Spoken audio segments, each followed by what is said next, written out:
हम लोग भारतीय संविधान एवं राज्य व्यवस्था में इस समय मूल अधिकार को कंटिन्यू किए हुए हैं। मूल अधिकार में हम इस समय कहाँ हैं? स्वतंत्रता का अधिकार, यानी क्या राइट टू फ्रीडम की बात चल रही है। राइट टू फ्रीडम का प्रोविजन भारतीय संविधान में आर्टिकल 19 टू 22 है, यानी कहाँ अनुच्छेद 19 से लेके 22 तक प्रावधान किया गया है। थोड़ी बहुत बातें इसके पहले हो चुकी है, किसके बारे में? आर्टिकल 19A के बारे में। आज हम इसे कंप्लीट करने वाले हैं कि 19 में कितने प्रकार के अधिकार दिए गए हैं। तो अनुच्छेद 19 में कुल 6 प्रकार के अधिकार दिए गए हैं। कितने टाइप के इसमें राइट हैं? 6 टाइप के राइट दिए गए हैं। पहले ये भी कहा जाएगा कि इसमें पहले 7 थे, देखा जाए तो मूलतः 7 अधिकार दिए गए थे, जिसमें एक क्या था? संपत्ति के व्ययन का और संपत्ति क्रय विक्रय के अधिकार था, जिसे 44वें संविधान संशोधन 1978 द्वारा क्या किया गया है, यहाँ से इसको प्रतिस्थापित किया गया। कहाँ? आर्टिकल 300A में, है ना। बस ये बातें हैं। तो यानी कि आपको फिर भी अगर बात किया जाए, आपसे एक सवाल किया जाए कि कोई वृत्ति या उपजीविका अपनाने की आज़ादी या स्वतंत्रता का अधिकार किस अनुच्छेद में है, तो आप गलती से नहीं कर पाएंगे। यहाँ चा है ना, यफ में नहीं है, जी में है। ध्यान रखिएगा, अभी भी उसको सिर्फ ऐसे लेफ्ट कर दिया गया, ना कि इसको आपको जो है जहाँ पर यफ था वहाँ जी को लाया गया है, नहीं, ऐसा नहीं। ठीक की बात ध्यान रखिएगा। क्रम इनका कहाँ है? 7 में कौन सा है? कोई वृत्ति और उपजीविका अपनाने की आज़ादी है, ध्यान रखिएगा। तो चलते हैं कहाँ? सबसे पहले हम देखते हैं किसी वाक्य एवं अव्यक्त की आज़ादी। वाक्य एवं अव्यक्त की आज़ादी, अगर ये कहा जाए कि यह पूर्ण है तो पूर्ण नहीं है। वैसे भी कोई भी मूल अधिकार क्या है? एब्सोल्यूट नहीं है। सभी क्या है? अपूर्ण है, यानी कि वो क्या है? वो निबंधनों के अधीन है। अगर वो निबंधनों के अधीन है तो जाहिर सी बात है कि कैसे अधिकार हैं? वो अपूर्ण है। अब हम बात ये करने वाले हैं कि वो निबंधन कौन से हैं, और इस वाक्य एवं अव्यक्त की आज़ादी में कौन कौन से अधिकार बाई केस लॉ भी दिए गए हों। ये जरूरी नहीं है कि बहुत सारी बातें बार बार समय समय पर सुप्रीम कोर्ट क्या करता है, बताता है कि 19A में कौन कौन से अधिकार और हैं। बस इतना ही नहीं लिखा हुआ है कि 19A में 19(1)A में, यानी क्या आर्टिकल 19 का सब क्लाज 1 के A में क्या है? वाक्य एवं अव्यक्त की आज़ादी, स्पीच एंड एक्सप्रेशन की का फ्रीडम वहाँ दिया गया। तो ये नहीं कि बस यही लिख दिया गया बस ठीक है, नहीं। समय समय पर सुप्रीम कोर्ट ने बहुत सारे और बाई केसों, मतलब केस के माध्यम से बाई केस लॉ उसने बहुत सारे ऐसे अधिकार दे रखे हैं, उन पे भी हम चर्चा करने वाले हैं। तो 19(1) का की बात किया जाता है, उसमें सीधी बात की जाती है क्या? उसमें कहा जाता है कि क्योंकि पहली बात तो ये है कि निबंधनों के अधीन है, तो एक बहुत बड़ी ये समस्या है कि पहले हमें समझना चाहिए कि वो कौन से ऐसे क्या आप उसे प्रतिबंध कहेंगे, निबंधन कहेंगे, क्या कहेंगे, ये समझना चाहिए। तो जो आपका आर्टिकल 19(1) का है या ये है, वाक्य एवं व्यक्त की आज़ादी, यह 8 निबंधनों के अधीन है। वो 8 निबंधन कहाँ हैं? वो 8 निबंधन आर्टिकल 19(2) में है। कहाँ है? आर्टिकल 19 उपखंड 2, यानी आर्टिकल 19 सब क्लास 2 में निबंधनों के अध्याधीन कौन है? वाक्य एवं व्यक्त की आज़ादी है, जो कि अनुच्छेद 19 से का में है या ए में है, जो भी आप कहिए।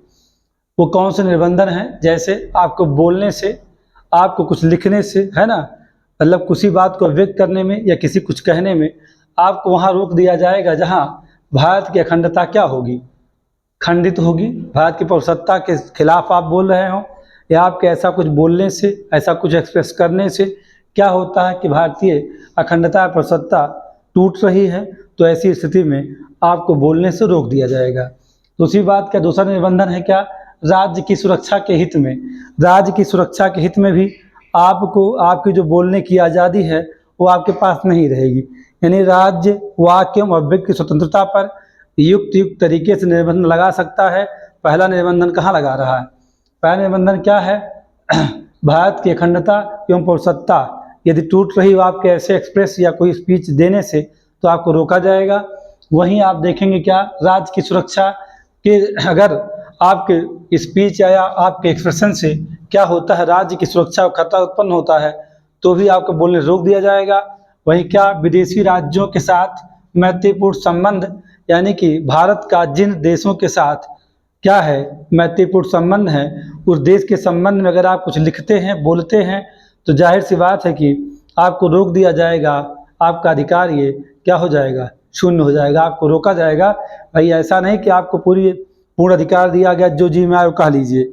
उसके बाद क्या है, उसके बाद लोक व्यवस्था, अगर आपके बोलने से आपके व्यक्ति से कुछ क्या होता है, लोक व्यवस्था भंग होती है तो भी आपको रोक दिया जाएगा। अगर आप शिष्टाचार सदाचार के हित में भी आपको बोलने की आज़ादी पर प्रतिबंध लगाया जा सकता है, आपको रोका जा सकता है। शिष्टाचार सदाचार क्या है, हमारी जो संस्कृति है, हम किसी ऐसे शब्दों का प्रयोग नहीं करेंगे उन स्थानों पर किसी के लिए नहीं कि हम किसी को अश्लील शब्दों का प्रयोग करके नवाजें, तो ऐसे शब्द का हम प्रयोग नहीं करने वाले हैं। यानी दूसरी बात क्या, जो पांचवा निर्बंधन वो है न्यायालय की अवमानना। अगर न्यायालय का कोई आदेश है तो आप उसकी अवमानना नहीं कर सकते हैं, उसके खिलाफ ना बोल सकते हैं, ना कहीं कुछ ऐसा लिख करके प्रकाशित कर सकते हैं। अगर करते हैं तो जानते हैं आपको रोका जाएगा, आपको ऐसा अधिकार नहीं है। मानहानि, यदि आप किसी व्यक्ति को असत्य बात का लांछन लगाते हैं, लांछन लगाने का सीधा मतलब असत्य बातों का, अगर सत्य बात का लांछन लगाते हैं तो मानहानि नहीं है। किसी के बारे में आप कुछ ऐसा बोल नहीं सकते हैं, कोई लिख कर प्रकाशित नहीं कर सकते हैं, ना ही आप वाक की ना आपके व्यक्ति की आज़ादी है। समझ गए आप मेरी बात। फिर इसके बाद अगला निबंधन है क्या, अपराध का उद्दीपन। एक क्या है भाई, लोक व्यवस्था, मानहानि, क्या कोई बच्चा था क्या इसमें, कोई बच्चा था, देखिए जरा बस। हाँ तो अच्छा आठवां क्या है, अपराध उद्दीपन के संबंध में। यदि आप किसी को अपने बोलने से या आप कुछ लिख करके जैसे करके भी कहीं आप क्या करते हैं, अपराध करने की तैयारी है, किसी को लोग धमकी देते हैं ना कि आप अगर अपनी प्रॉपर्टी में नाम कर दो या मैं ऐसा कर दूंगा वैसा कर दूंगा, या कहीं आप षड्यंत्र रचते हैं। बोलना क्या है, एक्सप्रेशन क्या है, स्पीच क्या है, कहीं आप कोई प्लान ही कर रहे हैं, बातचीत कर रहे हैं किसी विषय, तो अगर ऐसा कुछ अपराध के उद्दीपन में अगर आपकी ये बात आपकी है तो आपकी वाक्य व व्यक्ति को क्या किया जाएगा, रोक दिया जाएगा। इतनी सी बात है।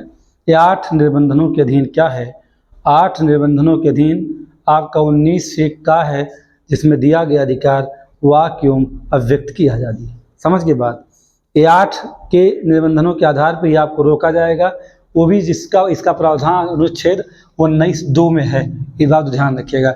8 निबंधन अगर आपको याद हैं तो बहुत बेहतर है कि यहाँ से सवाल अब तक बना नहीं प्री एग्जाम में, और कभी बनता है तो आपके लिए इजी हो जाएगा। जानना वैसे भी चाहिए, क्योंकि अगर आप नहीं जान रहे हैं तो आप कहेंगे मुझे तो आज़ादी है बोलने की। नहीं, आपको पूरी तरह आप सोचते हैं कि जो चाहे वो बोल सकते हैं, नहीं, जो चाहे बोल सकते हैं, लेकिन आपके बोलने का अधिकार है, पूरी तरह अधिकार है। लेकिन इन 8 में से किसी कंडीशन में अगर बातें आ रही हैं तो आपको बोलने से रोक दिया जाएगा। इतनी बात समझिएगा। यानी आप किसी अपराध की तैयारी नहीं कर सकते हैं। कॉन्स्पिरेसी, किसी फ़ोन करके वार्निंग धमकी दे करके एक्सटॉर्शन मनी जो वसूली जाती है। उद्दीपन क्या है, अपराध का उद्दीपन क्या है, आप किसी के पास कॉल करके बोल रहे हैं ना कि मुझे 20 लाख दे दो, नहीं तो तुम्हारे लड़के को लेके गायब कर देंगे, किडनैप कर देंगे, ऐसी बातें होंगी। ये सब क्या है, ये अपराध के उद्दीपन ही तो हैं। यानी आपकी क्या है, आप किसी बात को चाहे लिखिए, लिख कर प्रकाशित करिए, धम वार्निंग दीजिए, या चाहे तो आप मतलब अपराध के लिए ऐसा करने जा रहे हैं।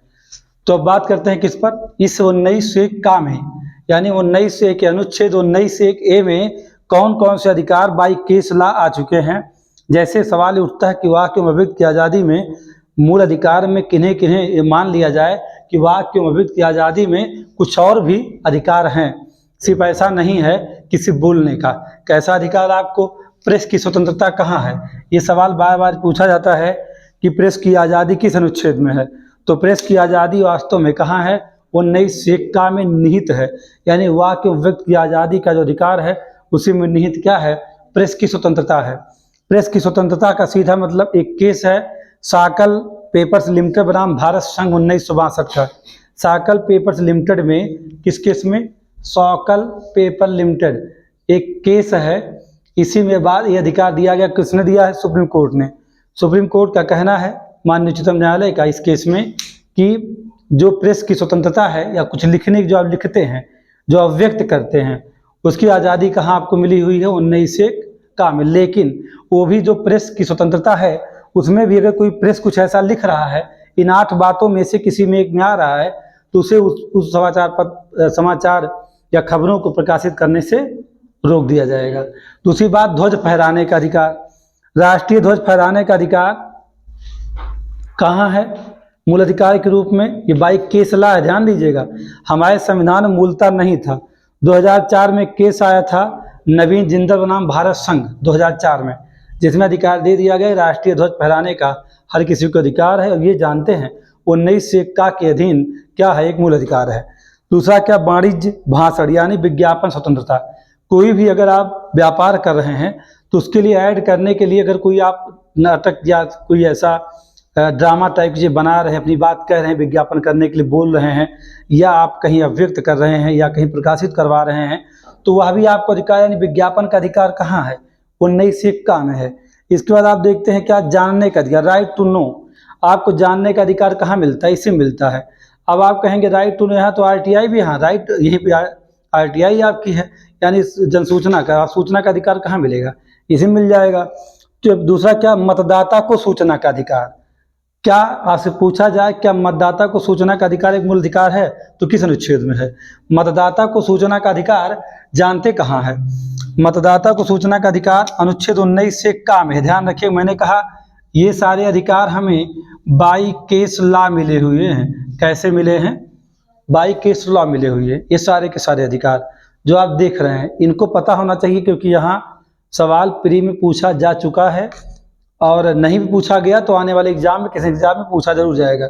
चाहे यूपीएससी प्री दे रहे हो, चाहे यूपी पीसीआर दे रहे हो, या किसी भी स्टेट पीसीआर दे रहे हो, या आप कोई वनडे का एग्जाम दे, कहीं भी आपको सवाल टकरा सकता है। यानी मतदाता को सूचना का अधिकार है तो किसकी सूचना लेगा वो?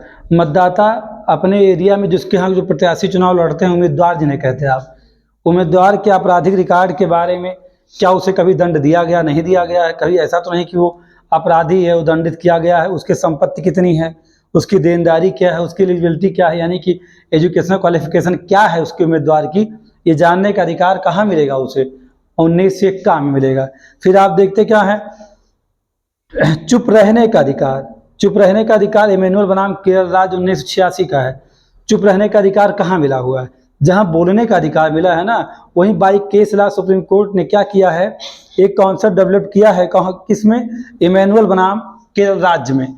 चुप रहने का अधिकार कहाँ मिलता है आपको? इमैनुअल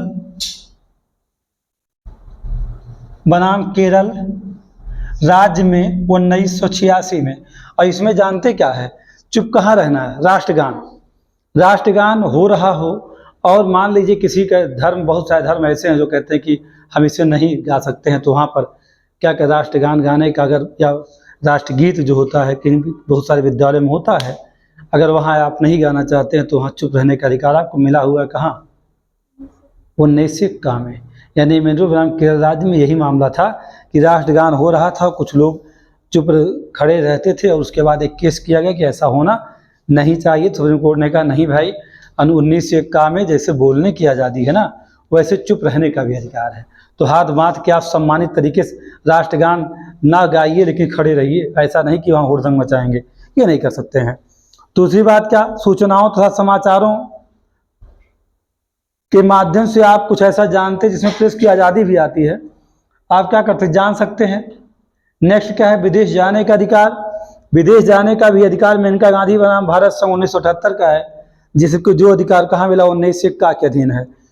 उसके बाद एक आपका क्या, आंखों देखा हाल प्रसारित करने का अधिकार कहाँ, जिसे वो एक चैनल है आज तक चैनल, उसमें वो अंजना कश्यप भी तो कहती हैं आंखों देखा हाल आपको सुनाते हैं हम, तो आंखों देखा हाल सेम वैसे बताना न्यूज़ चैनल पर, ऐसा राइट कहाँ मिला, यहीं मिला 19 में। ध्यान रखिएगा, सवाल आने वाले भविष्य में ये इस संकल्पना को जरूर आप समझिएगा, इस पर बनेंगे जरूर। बाई केस लॉ जो राइट्स दिए जाते हैं वो पूछना बाकी रह गया, बाकी तो सब पूछा गया एग्जाम में आपसे। जैसे प्रदर्शन या धरना का क्या अधिकार मिला हुआ है, प्रदर्शन या धरना का अधिकार किस अनुच्छेद में है? प्रदर्शन धरना का अधिकार मूल अधिकार के रूप में 19 में है, लेकिन एक वहाँ कंडीशन है कि हिंसात्मक ना हो। अगर वह हिंसात्मक है तो ऐसे धरना प्रदर्शन होने नहीं दिया जाएगा। इसके बाद पूर्व अवरोध, अगर मान लीजिए कोई ऐसी चीज़ है उसको प्रतिबंधित नहीं कर सकते हैं। जैसे बहुत सारी मूवी रिलीज होती हैं, कोई ऐसी बात तो इसमें एक्सप्रेस की जा रही है ना, तो सामाजिक कोई है ना उन चीज़ों को, तो जो पूर्व अवरोध होता है वो अगर कोई और लगाए कि नहीं इसको ना दिखाइए, फिर भी आप दिखा सकते हैं, लेकिन बस शर्ते क्या होना चाहिए, उसके द्वारा इन 8 बातों में कोई कंडीशन ना अप्लाई होने पाए उसके ऊपर कि अरे आप कोई मूवी बना दिए हैं। जैसे मान लीजिए कोई ऐसी मूवी आ गई, जैसे पद्मावत आई थी है ना, तो पद्मावत में अगर मान लीजिए कि किसी एक विशेष जाति धर्म के लोगों को मानसिक उससे क्षति होगी, तो जाहिर सी बात है मान हो नहीं किसी वंश की होगी, तो आपको ऐसा मूवी जो है सेंसरशिप क्या करेगा, उससे तुरंत हटा देगा, रिमूव करेगा, उतनी सीन आप हटा दीजिए, नहीं तो पूरी मूवी ही बैन कर दी जाएगी, जैसे कि पद्मावत के साथ एक घटना घटी थी, इस बात को आप जानते हैं। उसके बाद हड़ताल एवं बंद का अधिकार क्या मूल अधिकार है? नहीं। ध्यान रखिए, कभी ये सवाल आपके सामने आ जाए कि हड़ताल का अधिकार क्या मूल अधिकार है, तो कहेंगे नहीं है। ध्यान दीजिए, हड़ताल एवं बंद करने का अधिकार मूल अधिकार नहीं है, ये जानते हैं, क्योंकि यह पूरी तरह असंवैधानिक होता है, इसलिए यहाँ कोई मूल अधिकार नहीं है। तो 1901 का में वाक्य एवं अभिव्यक्ति की आज़ादी जो दी गई है, जिसमें बाई केस लॉ भी बहुत सारे राइट्स हमें दे दिए गए हैं, जैसे प्रेस की स्वतंत्रता, ध्वज फहराने का अधिकार, वाणिज्यिक विज्ञापन करने का अधिकार, जानने का अधिकार, मतदाता को अपने उम्मीदवार के बारे में जानकारी का अधिकार है, चुप रहने का अधिकार है, विदेश जाने का अधिकार है, प्रदर्शन या धरना का हमें अधिकार मिला हुआ है, लेकिन हड़ताल एवं बंद करने का हमें मूल अधिकार यहाँ 1901 में नहीं है। सबसे बड़ा सवाल कई बार पूछा गया कि प्रेस की आज़ादी किस अनुच्छेद में, तो आप बताएंगे 1901 में है। अगर आप इतनी सारी बातें समझ गए, तो यानी 1901 का जो कि वाक्य एवं की आज़ादी है, वो यहाँ पे क्या हो जाती है, फिनिश। यानी निबंधनों की जो इतनी बातें की गई हैं वो सारी बातें हो चुकी हैं। अब हम बात करने वाले किस पर? शांतिपूर्ण निरायुध सम्मेलन। चलिए, तो हम लोग अब 1901 को देखते हैं, यानी 1901 को देखते हैं। इसमें हमें मूल अधिकार के रूप में क्या मिला हुआ है? शांतिपूर्ण निरायुध सम्मेलन का अधिकार हमें दिया गया। क्या दिया गया? शांतिपूर्ण निरायुध। शांतिपूर्ण सम्मेलन आप समझते हैं, सम्मेलन शब्द यूज किया जाता है तो इसका सीधा मतलब होता है कि आप कोई समागम करना चाह रहे हैं या कोई कॉन्फ्रेंस करना चाह रहे हैं जहाँ बहुत बड़ी भीड़ होती है। आप लाखों लाख हो सकते हैं, हजारों हो सकते हैं, 100-200 हो सकते हैं ना। यानी आप पहले में क्या करेंगे? जो मन कहेगा बोलेंगे, बोलने की आज़ादी। दूसरे में अब अकेले बोल रहे थे, 2 लोग बोल रहे थे, अब वो 1901 में जब जाओगे बी में, तो क्या करोगे? शांतिपूर्ण तरीके से, कोई हथियार हाथ में लहलाते हुए, बंदूक लेकर के, लहलाते हुए अस्त्र लेकर के नहीं, शांतिपूर्ण तरीके कोई सम्मेलन करोगे तो आपको नहीं रोका जाएगा, आप कर सकते हैं, और ये आपको अधिकार दिया गया है। कहाँ दिया गया है? 1901 में दिया गया, 1901 में ऐसा राइट आपको दिया गया है ना। अब बात यह है कि ये अधिकार तो दिया गया है कि शांतिपूर्ण सम्मेलन कर सकते हो, लेकिन यहाँ पर भी निर्बंधन है। कहाँ है निर्बंधन?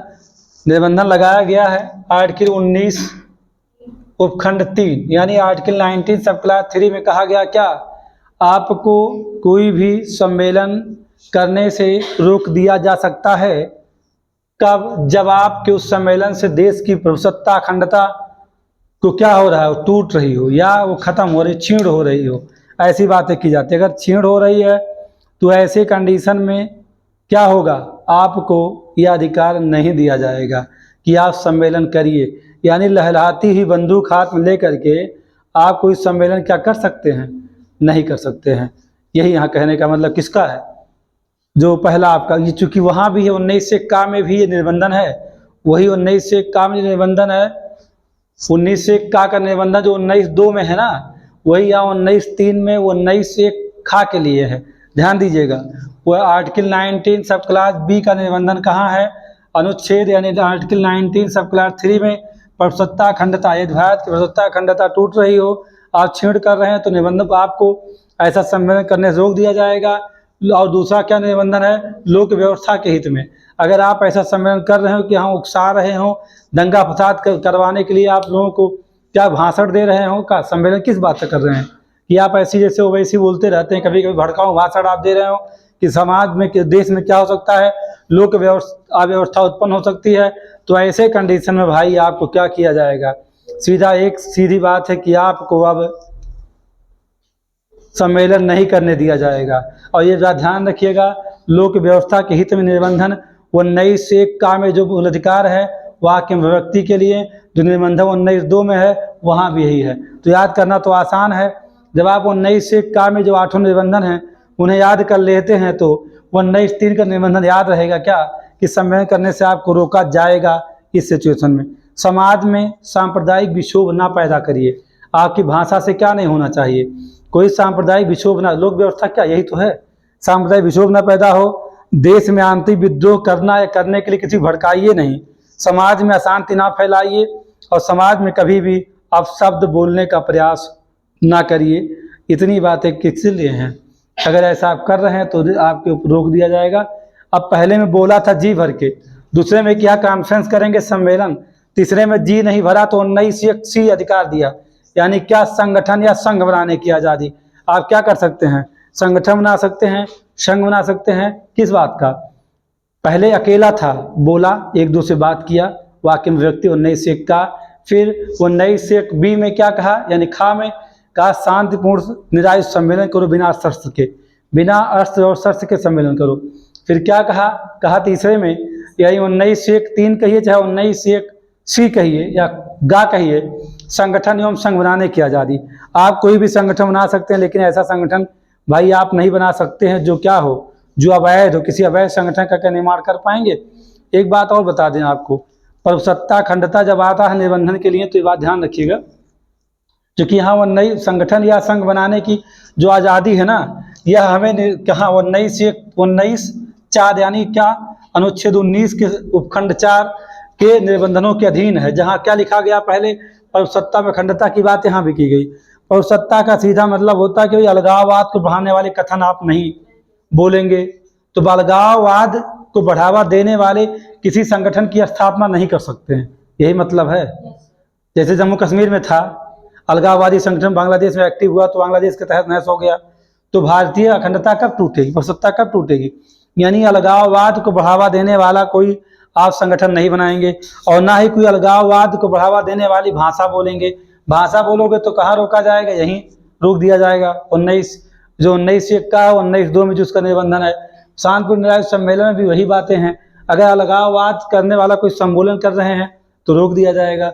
यानी प्रभुसत्ता अखंडता को बचाए रखने के लिए क्षेत्रवाद को बढ़ावा देने वाला कोई संगठन बनाते हैं, अगर आप राष्ट्र की एकता को खंडित करने वाला कोई संगठन बनाते हैं, अगर आप ये सब चीज़ें कर रहे हैं तो समझ लीजिए इस बात को क्या, तो आप इस बात को समझिएगा कि अगर आप ऐसा कर रहे हैं, यानी अलगाववादी की संगठन को बना रहे हैं या अलगाववाद को बढ़ावा देने वाला कोई स्टेटमेंट दे रहे हैं, तो निबंधन पर भारत की प्रभुता अखंडता टूटेगी और आप निबंधन लगेगा। इस बात को आप जानिएगा। जो भारत की अखंडता प्रभुसत्ता है ना, वास्तव में जो बातें हैं ये संविधान संशोधन 16वां 1962 में जोड़ा गया है, पहले था नहीं। ये जो निबंधन है कौन सा, भारत की अखंडता प्रभुता। अब आप देख रहे हैं कि ये निबंधन कहाँ है, 19(1) का पर भी, 19(1) जो है आपका खा पर और गा पर भी। अब आप कहाँ देख रहे हैं क्या, संगठन यानी सी, जहाँ आपका 19(1)(c) है, उसमें भी ये बात की जा रही है संगठन या संघ बनाने की, जो आपको आज़ादी बना सकते हैं, लेकिन प्रभुता अखंडता को नहीं टूटनी चाहिए, लोक व्यवस्था नहीं भंग होनी चाहिए उससे, ऐसे संगठन बनाने से, और सदाचार के हित में आपको संगठन बनाने से रोक दिया जाएगा। कोई ऐसा संगठन आप नहीं बनाओगे, जानते हैं कैसा संगठन, जैसे मान लीजिए कोई संगठन ऐसा बना जिसे आतंकवादी संगठन बना सकते, नहीं ना, बना लेंगे, नहीं बना सकते। या समाज में कोई ऐसे कार्य करने के लिए कोई संगठन बना दीजिए जो अवैध हो, तो ऐसे किसी संगठन या किसी कोई पार्टी का निर्माण नहीं कर सकते हैं। आप भारत में रहते हैं, पार्टी बनाई पाकिस्तान के नाम से, और आपका उद्देश्य क्या हो कि पाकिस्तान, भारत को पाकिस्तान जैसा बनाना है, तो ऐसा हो सकता है क्या, नहीं हो सकता है। हाँ, कोई ऐसा संगठन नहीं। हाँ, एक बात और, 97वां संविधान संशोधन 2011 के द्वारा क्या किया गया, सहकारी जो फर्म हैं उनका भी एक, यहाँ एक शब्द आप जहाँ संगठन या संघ बनाने की आज़ादी है, वहीं जानते सहकारी समितियों के गठन की भी आज़ादी है। क्या है, सहकारी समिति जो होती हैं, और ये जानते राइट हमें मिला है कहाँ, 97वां संविधान संशोधन 2011, हाँ 2011, जो कि आप इस 97 अमेंडमेंट 2011 को ऐसे मत समझिएगा, क्योंकि इसी के द्वारा संविधान में एक भाग 9B आया हुआ है, 9B आया हुआ, ध्यान रखिएगा, जिसमें सहकारी समितियों का प्रावधान किया गया है। और अनुच्छेद 43B को देखेंगे तो वहाँ पर भी मिलेगा आपको, 43 सब क्लास बी अगर देखेंगे वहाँ पर भी है। तो आप समझ गए मेरी बात को, यानी कि संगठन या संघ बनाने की आज़ादी है, लेकिन निर्बंधन कहाँ 19(4) में है, यानी कि इसका निबंधन 19(4) में प्रभुता, अखंडता, लोक व्यवस्था, सदाचार के हित में आपको रोका जा सकता है। इसके बाद हम किसे देखने वाले हैं, भारत राज्य क्षेत्र में आवास संचरण और निवास एवं बस जाने की आज़ादी। अब इसकी बात हम करने वाले हैं, है ना। देखते हैं क्या 19(1) में और 2 मूल अधिकार हमें मिले हैं, क्या, भारत राज्य क्षेत्र में आवास संचरण का, जहां मन कहे वहां चले जाओ। आवास संचरण मतलब पूरे भारत के राज्य क्षेत्र में कहीं भी आने जाने की पूरी आज़ादी आपको है। दूसरा क्या है 19(1) जिसे आप अंगा कहते हैं, निवास एवं बस जाने की, भारत के किसी भी क्षेत्र में जहां मन कहे वहां घर बना लो, निवास करो, बस जाओ, रहो, कोई समस्या नहीं, है ना। और एक क्या है आपका, जो मैंने कहा कि चा था यफ, यानी ये संपत्ति का अधिकार था, जो कि कहाँ चला गया है, अनुच्छेद 300A में 44वें संविधान संशोधन 1978 द्वारा शिफ्ट कर दिया गया, प्रतिस्थापित कर दिया गया। 19(1) यानी छा में क्या है, कोई वृत्ति या उपजीविका अपनाने की आज़ादी है, कोई भी व्यवसाय कर सकते हैं, आपको कोई समस्या नहीं, आप आराम से मौज करिए, ये अधिकार मिला है कहाँ, जी में। यानी कोई भी वृत्ति, कोई भी उपजीविका जो आपको मन करे वो करिए, लेकिन साधारण जनता के हित में। यहाँ पर भी निर्बंधन, ध्यान रखिएगा, मैं आपको बता दे रहा हूँ निर्बंधन क्या है। इस निर्बंधन आर्टिकल 19(6) में है, कहता है कि साधारण जनता के हित में आपको कोई भी व्यवसाय करने से रोका जा सकता, जैसे कि ओम प्रकाश बनाम उत्तर प्रदेश राज्य के केस में अंडा बेचने के अधिकार को क्या कर दिया गया था, रोक दिया, कहा नहीं, यहाँ आप हरिद्वार में अंडा नहीं बेच सकते हैं। जैसे अयोध्या धर्म क्षेत्र में, यह है ना, अयोध्या राम तीर्थ क्षेत्र में अगर आप ये चाहते हो कि आप मांस और मदिरा या ऐसे कुछ चीज़ों का व्यवसाय करेंगे तो रोका, बैन है, रोका गया है, आप ऐसा नहीं कर सकते हैं। यह निर्बंधन किसके हित में है, साधारण जनता के हित में है। 19(6) में जो निर्बंधन है वो क्या है, साधारण जनता के हित में, है ना। तो पहले हम किसे देख लेते हैं, यानी 3 बचे हुए आपके, भारत राज्य क्षेत्र में आवास संचरण, कहीं भी आओ जाओ कोई टेंशन नहीं। तो ऐसा एक सवाल उठता है कि हमें ऐसा अधिकार क्यों दिया गया है, भारत में आवास संचरण का अधिकार क्यों, कारण बताइए। कहता है कि क्या कारण है कि आप कहीं भी आओ जाओ मौज करो, कोई रोकेगा नहीं आपको। आवास संचरण का अधिकार से दिया कि भारत की एकता बढ़ेगी, क्या होगी, एकता जो है बढ़ेगी भाई, एक लोग आएंगे जाएंगे जुड़ेंगे तो एकता स्थापित होगी। दूसरी बात क्या होगी, क्षेत्रवाद पे रोक लग जाएगी, जो अगर लोग आएंगे जाएंगे तो क्षेत्रवाद क्या होगा, रुकेगा भाई, बढ़ेगा नहीं, घटेगा, क्षेत्रवाद की भावना नहीं विकसित होने पाएगी। तीसरी बात क्या, अलगाववाद पर रोक लगेगी, लोग एक अलगाववाद की विचारधारा है ना वो किसी में नहीं पनपेगी, समझ गए। तो इस कारण से आवास संचरण की आज़ादी संविधान में दिया गया, 19(1) में दिया गया। 19(1) में कहा निवास करने की आज़ादी, जहां जी में आए वहीं जाकर रहे लोग, कोई नहीं मना करेगा। एक बात ये भी समझिएगा, मैंने कहा 19(1) के निबंधन है ना, का आवास संचरण की आज़ादी, कई बहुत सारे केस हैं। कहा गया कि उत्तर प्रदेश बनाम कौशल्या, एक केस था, यूपी बनाम कौशल्या जो है क्या कहते हैं का वाद है, यूपी बनाम नहीं, कौशल्या बनाम उत्तर प्रदेश राज्य केस है। उसमें बात आई कि एक वैश्या थी, वो क्या करती थी, एक घनी आबादी वाले एरिया में रहना चाहती थी, उसने केस किया तो मैं हटेंगे नहीं। तो राज्य सरकार, राज्य जो है हाई कोर्ट ने कहा देखा ऐसा ना हो सकता भाई, आप जो है चूंकि किसके हित में, साधारण जनता के हित में निबंधन है कि आप जो है आवास संचरण आने आ जा भी नहीं सकते हैं और ना ही वहां बस सकते हैं, ये ध्यान रखिएगा दोनों बात। यानी जो निबंधन निवास एवं बस जाने की आज़ादी पर निबंधन है वो साधारण जनता के हित में, अनुसूचित जनजाति के हितों के संरक्षण, 2 ही तो है मामला, कुछ है नहीं, तो इसीलिए रोक दिया गया। यानी 19(D) का निबंधन 19(5) में है, 19(1) का 19(5), नहीं तो घनी आबादी एरिया में वेश्या रहेगी, समस्या होगी तो केस को कहा गया ना, ये नहीं हो सकता है। साधारण जनता के हित में हम आपको रोकेंगे, आप नहीं रह सकते हैं, है ना। हाँ, वो रोक दिया गया है। जैसे कि हमारे यहाँ अरुणाचल प्रदेश, नागालैंड, मिजोरम, मणिपुर है, इन सब राज्यों में अनुसूचित जनजाति के लोग रहते हैं ना, अधिकतम एसटी रहते हैं, तो उनके हितों के संरक्षण के लिए हमें वहाँ जाने से भी रोक दिया जाएगा, वहाँ हमें निवास करने से भी रोक दिया जाएगा। भले ही हमें 19(1)D और E में आने जाने का और निवास करने की आज़ादी हो, लेकिन नहीं, 19(5) में निबंधन जो दिया है, उस निबंधन के अधीन आप जा नहीं पाओगे, रोक दिया जाएगा। हमने कहा 19(F) की मैंने बात किया था, क्या 19(1)F यानी 19 सब क्लास 1 का ये KF में देखते हैं क्या है, अधिकार था संपत्ति के अर्जन, धारण एवं व्ययन का अधिकार, जिसे हमने कहा था कि 44वां संविधान संशोधन 1978 द्वारा हटा दिया गया, संशोधित करके कहाँ लेके प्रतिस्थापित किया गया, अनुच्छेद 300A में कर दिया गया। एक बात और समझिए, कोई भी वृत्ति, कोई भी व्यापार, कोई भी उपजीविका आप चला सकते हैं, यानी कोई व्यवसाय कर सकते, पूरी आज़ादी कहाँ 19(1) के कहाँ है, 19(1) के G में है, हिंदी में छा में है, चा में नहीं, गलती मत करना, नहीं एक सवाल लेके बैठ जाएगा आपका। आप जब भी पूछेगा और रहेगा कहाँ F लिखा रहेगा, G रहेगा दोनों, तो F में नहीं डालना इसको, इसको G में डालना, क्योंकि यहाँ से रिपीट हुआ, लेकिन इसको यहाँ से हटाया नहीं गया है, इसके क्रम को नहीं हटाया गया, गलती मत करिएगा। जानते हैं आप कर लगाया जा सकता है, कारोबार कर रहे हैं आप, तो आपके कारोबार का अधिकार करने का पूरा अधिकार है। और दूसरी बात है कि बस इतनी सी सीधी बात है कि साधारण जनता के हित में को ध्यान में रखते हुए 19(6) में भी निबंधन है कि साधारण जनता के हित में आपको रोका जाएगा कि ऐसा व्यवसाय आप ना करिए। मैंने आपको बताया भी कि एक केस ऐसा पहले का रहा है। तो इस तरह आप देख रहे हैं क्या आर्टिकल 19 और 19 में हम लोगों ने बात किसी कर दिया है, सारी बातों लगभग कर दिया है, यानी इसमें 6 प्रकार की आज़ादी है।